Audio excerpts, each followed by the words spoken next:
말씀 다 같이 보도록 하겠습니다. 오늘 말씀은 마태복음 3장 1절에서 10절 말씀입니다. 마태복음 3장 1절에서 10절 말씀 같이 말씀 듣도록 하겠습니다. 제3장. 그때 세례 요한이 이르러 유대 광야에서 전파하여 말하되 회개하라! 천국이 가까이 왔느니라! 그는 선지자 이사야를 통하여 말씀하신 자라. 광야에 외치는 자의 소리가 있어 이르되 너희는 주의 길을 준비하라. 그가 오실 길을 곧게 하라. 이 요한은 낙탈털 옷을 입고 허리에 가죽띠를 띠고 음식은 메뚜기와 석청이었더라. 이때 예루살렘과 온 유대와 요단강 사방에서 다 그에게 나와 자기들의 죄를 자복하고 요단강에서 그에게 세례를 받더니 요한이 많은 바리새인들과 사두개인들이 세례 베푸는 데로 오는 것을 보고 독사의 자식들아! 누가 너희를 가르쳐 임박한 진노를 피하라 하더냐? 그러므로 회개에 합당한 열매를 맺고 속으로 아브라함이 우리 조상이라고 생각하지 말라. 내가 너희에게 이르노니 하나님이 능히 이 돌들로도 아브라함의 자손이 되게 하시리라. 이미 도끼가 나무 뿌리에 놓였으니 좋은 열매를 맺지 아니하는 나무마다 찍혀 불에 던져지리라. 아멘. 오늘 회개에 합당한 열매를 맺으라라는 제목으로 목사님께서 말씀 전해주시겠습니다.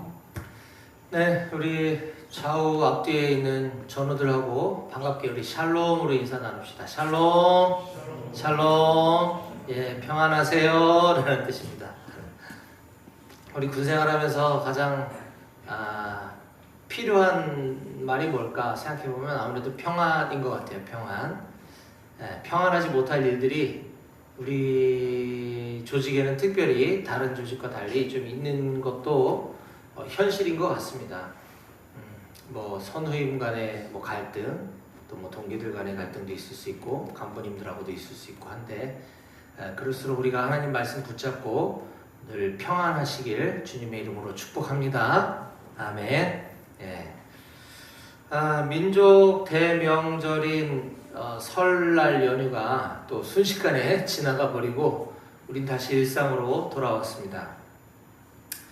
군생활의 시간들은 어떻게 보면 늘 정해진 규정에 따라 매일매일 반복되는 일상의 연속이기 때문에 때로는 시간이 잘 흘러가지 않아서 꼭 멈춰진 것만 같은 느낌이 들기도 하는 것 같습니다.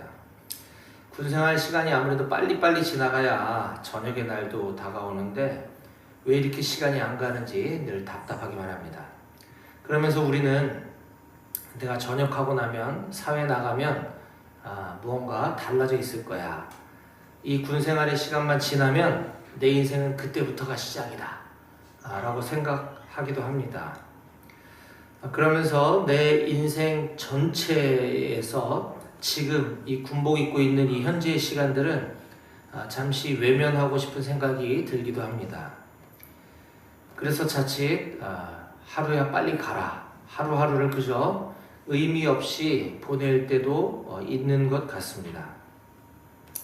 하지만 우리가 하루를 그렇게 무의미하게 그럭저럭 보낼 수 있을지는 몰라도 우리가 정신을 바짝 차려야 할 한 가지가 있습니다. 그것은 바로 단 하루라도 빨리 일찍 하나님 앞으로 돌아오는 것입니다. 하나님 앞에서 하루라도 빨리 바른 신앙인으로 살아가는 것이 매우 중요한 것입니다. 오늘 우리가 아까 읽었던 본문 성경 말씀 속의 세례 요한은 그런 우리들에게 다음과 같이 외치고 있습니다. 회개하라, 천국이 가까이 왔느니라. 그러므로 회개에 합당한 열매를 맺으라. 오늘 이 말씀을 통해 하나님께서 세례 요한의 입을 빌어 우리 각자에게 하시는 음성을 깨닫게 되시기를 축원합니다.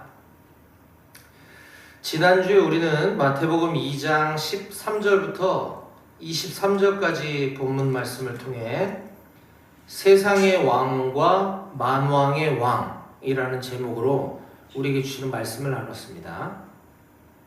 세상의 왕은 권력의 최정점에 위치한 사람으로서 자신의 왕권, 자신의 기득권을 유지하려 하는 것이 중요합니다.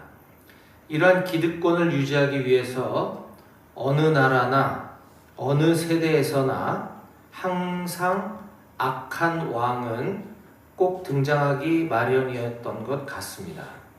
하지만 참된 왕이시며 만왕의 왕이신 예수님께서는 연한 순처럼 낮고 낮은 곳에 가장 천한 곳에 오셔서 우리의 왕이 되어 주셨습니다.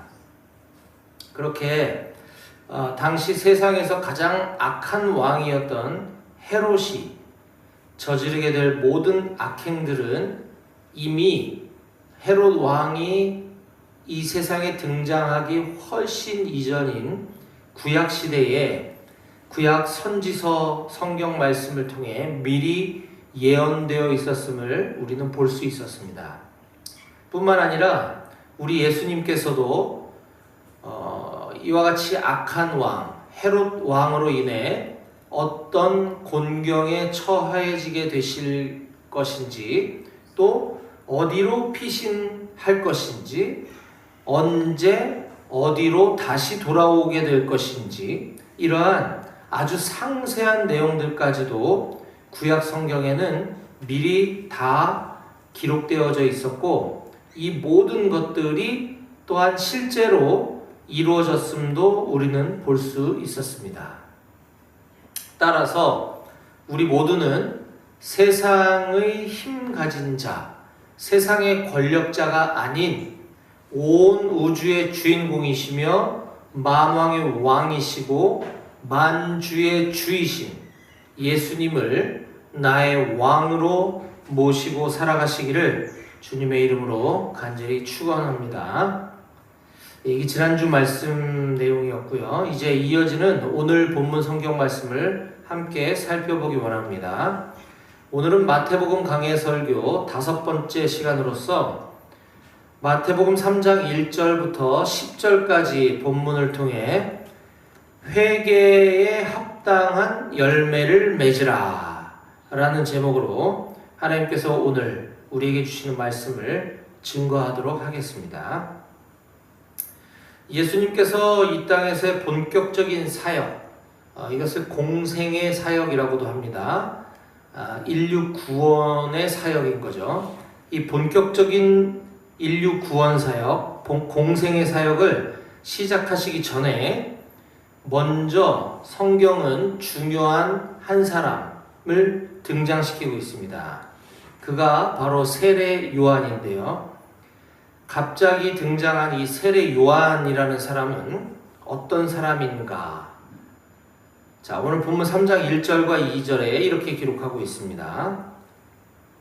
그때에 세례 요한이 이르러 유대 광야에서 전파하여 말하되 회개하라 천국이 가까이 왔느니라 하였으니. 세례 요한에 대해서 성경은 그가 유대 광야에서 사람들에게 회개를 촉구한 인물이다. 그리고 그가 뭐라고 이야기했느냐? 바로 천국이 가까이 왔다라고 말하면서 회개를 촉구한 사람이다라고 기록하고 있습니다. 그러면서 그의 외형에 대해서는 다음과 같이 4절에서 행색이 무척 초라하고 비정상적인 사람, 좀 어디가 이상한 사람처럼 보이는 삶을 살고 있었다라며 4절에 이렇게 그의 모습을 묘사하고 있습니다. 이 요한은 낙타털 옷을 입고 허리에 가죽띠를 띠고 음식은 메뚜기와 석청이었더라. 범상치 않죠. 그런데 놀라운 것은 이런 이상한 사람의 말을 듣고 수많은 사람들이 세례 요한 앞에 나와 자기의 죄를 회개하고 그에게 세례까지 받았다고 하는 것입니다. 자, 5절 보겠습니다. 이때에 예루살렘과 온 유대와 요단강 사방에서 다 그에게 나와 자기들의 죄를 자복하고 요단강에서 그에게 세례를 받더니. 놀랍지 않습니까? 이게 어떻게 된 일일까요?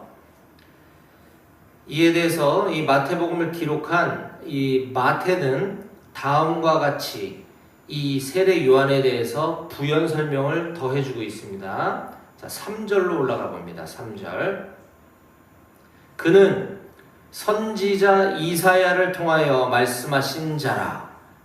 일러스되. 자, 이와 같이 기록된 패턴을 우리는 앞에서 많이 보았죠. 선지자 이사야를 통하여 말씀하신 자. 이것은 구약성경 이사야서에 지금 이 세례 요한에 대해서 이미 기록되어져 있다라는 거예요. 자, 뭐라고 기록되어 있는가? 광야에 외치는 자의 소리가 있어 이르되 너희는 주의 길을 준비하라. 그가 오실 길을 곧게 하라 하였느니라. 라고 구약성경인 이사야서에 지금 이 세례 요한이 등장할 것을 미리 기록해놨다는 것입니다. 자, 그러면 그 부분이 어딘가 우리 또 궁금하죠? 찾아봐야 되겠죠? 자, 구약성경 이사야 40장 3절에 지금 이 말씀과 똑같은 말씀이 기록되어져 있습니다. 이사야 40장 3절. 이미 세례 요한이 등장하기 수백 년 전에 기록된 겁니다. 외치는 자의 소리여 이르되 너희는 광야에서 여호와의 길을 예비하라. 사막에서 우리 하나님의 대로를 평탄하게 하라. 라고 기록되어져 있는 것을 우리가 확인할 수 있습니다. 즉 세례 요한은 구약의 선지자들 중에 한 명인 이사야가 예언했던 그 인물인 것입니다. 뿐만 아니라 구약의 또 마지막 선지자인 말라기도 세례 요한이 등장하게 될 것을 다음과 같이 기록한 바 있습니다. 자, 구약 맨 마지막 책인 말라기의 맨 마지막 부분인 4장 5절과 6절을 제가 읽어드리겠습니다. 말라기 4장 5절에서 6절입니다. 보라, 여호와의 크고 두려운 날이 이르기 전에 내가 선지자 엘리야를 너희에게 보내리니 그가 아버지의 마음을 자녀에게로 돌이키게 하고 자녀들의 마음을 그들의 아버지에게로 돌이키게 하리라. 돌이키지 아니하면 두렵건대 내가 와서 저주로 그 땅을 칠까 하노라 하시니라. 그런데 여기는 조금 아리송한 표현이 등장하고 있습니다. 말라기 선지자는 보라, 여호와의 크고 두려운 날이 이르기 전에 내가 선지자 엘리야를 너희에게 보내리니 라고 하나님께서 말씀하셨다고 기록하는 겁니다. 선지자 엘리야는 이미 말라기 선지자의 또 훨씬 이전 세대에 있었던 이미 죽은 사람이 엘리야 선지자죠. 근데 이 오래전에 죽은 이 엘리야 선지자를 보내겠다? 좀 아리송합니다. 이거는 비유적인 표현이죠. 이 선지자 엘리야를 보내겠다고 하신 하나님의 말씀은 세례 요한이 등장할 것을 언급하고 있는 거예요. 자, 그런데 여기 그런 말이 없는데 어떻게 내가 선지자 엘리야를 너에게 보내리니 라고 하는 이 부분을 세례 요한이 등장할 걸로 해석할 수 있는가? 그렇죠? 궁금해집니다. 그런데 이 부분이 세례 요한을 언급한 것이라고 예수님께서 정확하게 부연 설명해 주시는 곳이 있습니다. 어디냐면 마태복음 11장 10절입니다. 자, 11장 10절. 우리가 지금 마태복음 3장을 보고 있죠? 조금만 뒤로 가봅시다. 11장 10절입니다. 기록된 바 보라, 내가 내 사자를 내 앞에 보내노니 그가 내 길을 내 앞에 준비하리라 하신 것이 이 사람에 대한 말씀이니라. 지금 예수님이 말씀하시는 건데 이 사람은 지금 세례 요한을 얘기하고 있는 거예요. 11장은 그 얘기입니다. 자, 그러면서 11장 13절에 모든 선지자와 율법이 예언한 것은 요한까지니 만일 너희가 즐겨 받을진대 오리라 한 엘리야가, 아까 말라기서 제가 소개해드렸죠. 거기 오리라 했던 그 엘리야가 곧 이 사람이니라, 세례 요한이니라 라고 예수님께서 직접 설명해주고 계신 것입니다. 자, 그렇게 말라기 선지자가 이제 구약의 마지막 선지자인데, 말라기 선지자 이후에, 그가 사망한 이후에 400년 동안이나 선지자가 등장하지 않았어요. 침묵기, 하나님의 침묵 기간입니다. 그런데 이 400년이 지난 후에 등장한 정말 마지막 선지자, 구약의 마지막 선지자인 세례 요한을 하나님께서 준비시켜서 보내신 이유가 있다는 것입니다. 그 이유가 무엇일까요? 자, 오늘 본문 3장 1절과 2절을 다시 한번 봅니다. 하나님께서 400년이라고 하는 오랜 침묵을 깨고 이제 마지막 선지자야 하고 세례 요한을 보내셨단 말이죠. 그 이유가 무엇인가? 3장 1절 그때 세례 요한이 이르러 유대 광야에서 전파하여 말하되 회개하라 천국이 가까이 왔느니라 하였으니, 바로 우리 유대인들을 포함해서 우리 인간들에게 회개를 촉구하기 위해서 세례 요한 마지막 선지자를 보내셨다라고 하는 것입니다. 왜 회개하라고 하셨나요? 거기 또 나오죠. 천국이 가까이 왔기 때문이라는 것입니다. 그러면 천국이 가까이 왔는데 왜 회개해야 되는 거죠? 천국이 가까이 온 것과 회개하는 건 무슨 관련이 있는 걸까요? 바로 회개한 사람만이 천국 백성이 될 수 있기 때문입니다. 천국 백성, 하나님 나라의 국민, 하나님 나라의 백성이 되는 것은 회개를 반드시 수반해야만 한다라는 것입니다. 그렇기 때문에 반대로 회개하지 않은 사람에게 있어서 천국이 임하는 것은 어떤 의미인가? 7절 말씀 보겠습니다. 자, 반대로 회개하지 않은 사람의 입장에서 천국이 가까이 오고 있는 것은 어떤 의미인가? 7절에 이렇게 기록하고 있습니다.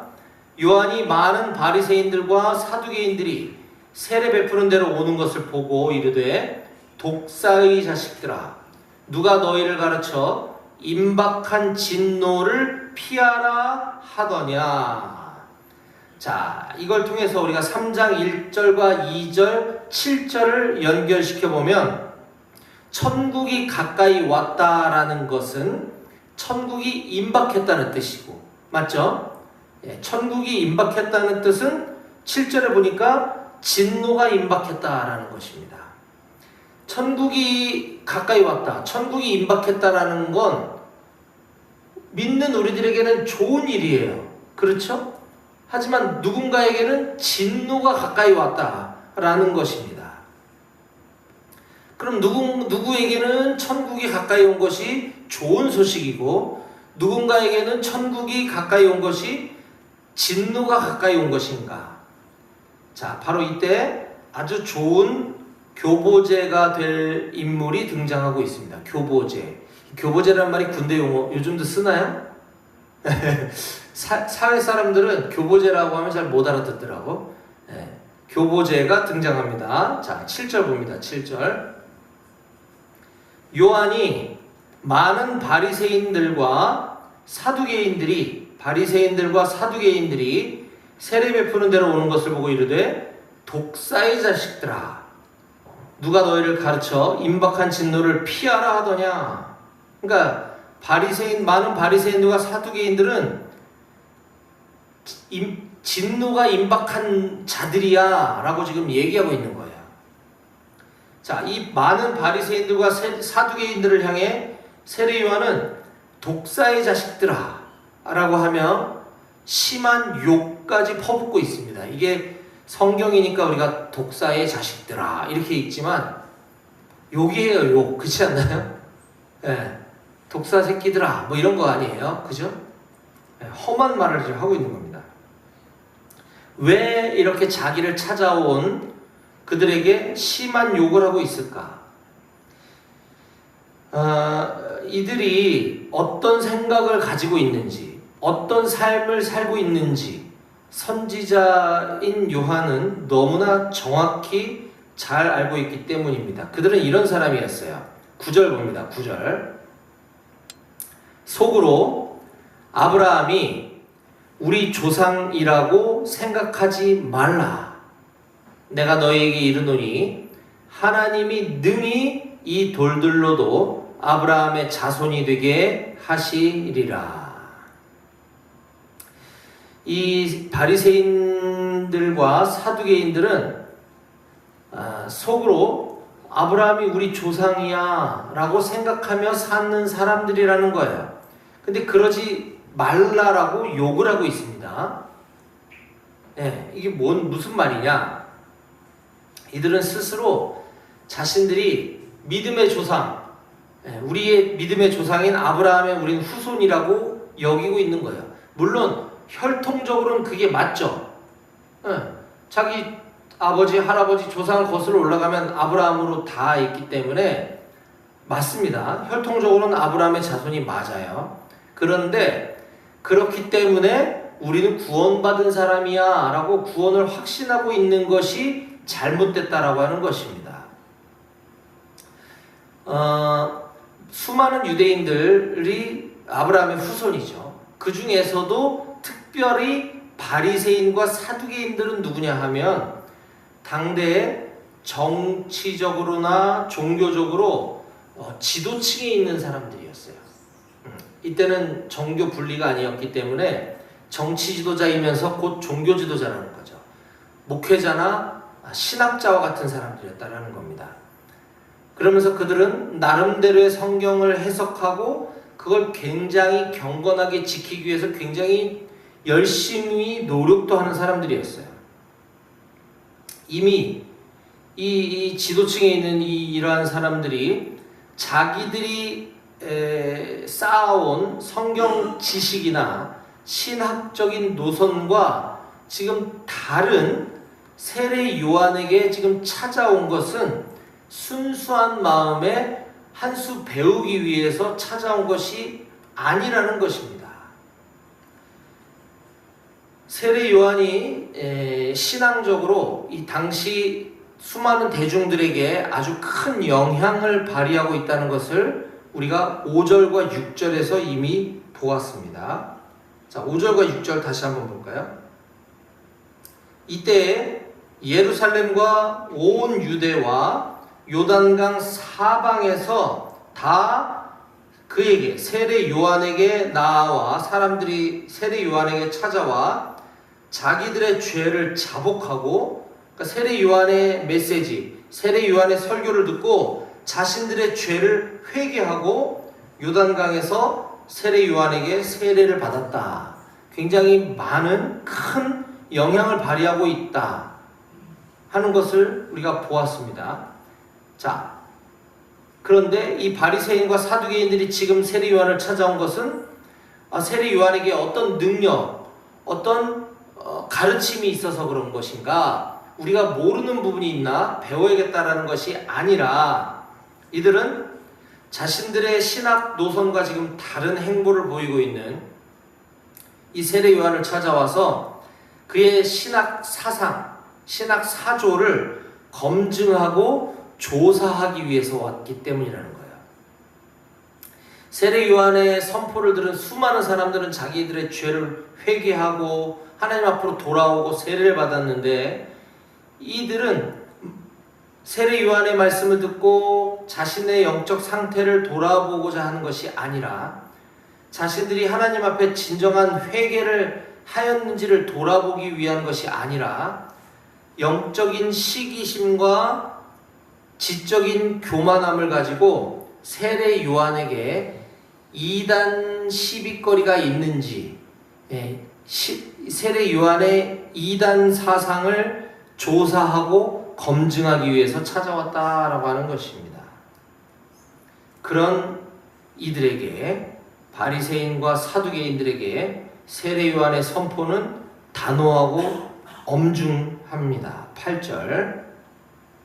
그러므로 회개에 합당한 열매를 맺으라 라고 이들에게 외치고 있는 것이죠.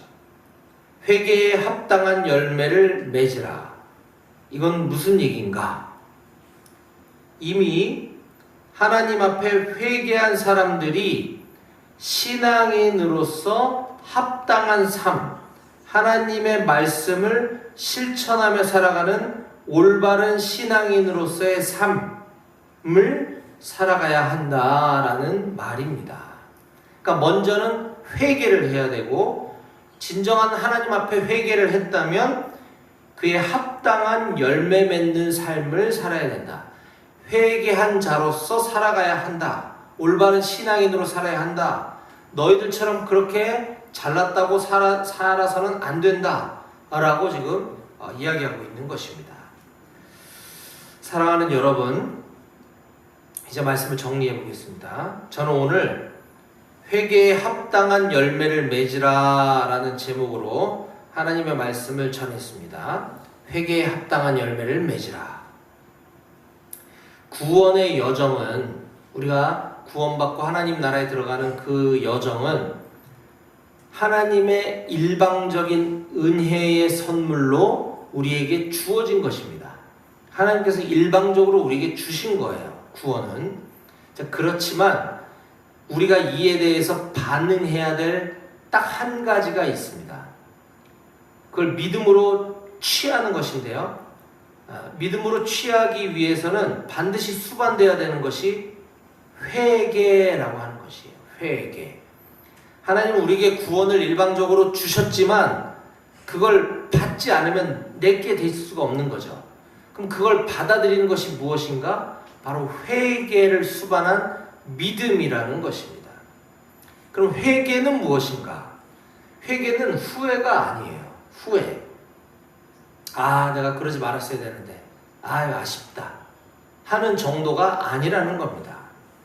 회개는 이게 이 용어의 원어적인 의미는 유턴하다라는 의미를 갖고 있어요. 유턴. 그러니까 가던 길이 잘못됐다는 걸 깨달으면 180도 돌이키는 것을 말합니다. 다시 돌아가지 않는 거예요. 즉, 죄로부터의 완전한 돌이킴, 죄의 길로 가던 방향에서 완전히 180도 유턴하는 것을 회개라고 한다는 것입니다. 내가 속도 위반하지 말 걸 그랬어 라고 하는 후회가 아니라 완전히 돌이키는 것. 자, 그러면 죄로부터의 돌이킴인데 이 죄란 또 무엇인가?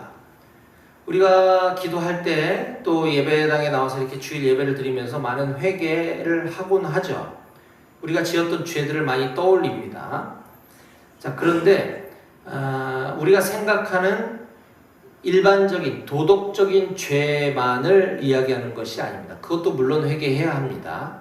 하지만 성경이 말하는 진정한 죄, 가장 큰 죄는 무엇이냐면 하나님께서 미리 선택하시고 만들어주셔서 이 땅에 보내주신 피조물입니다.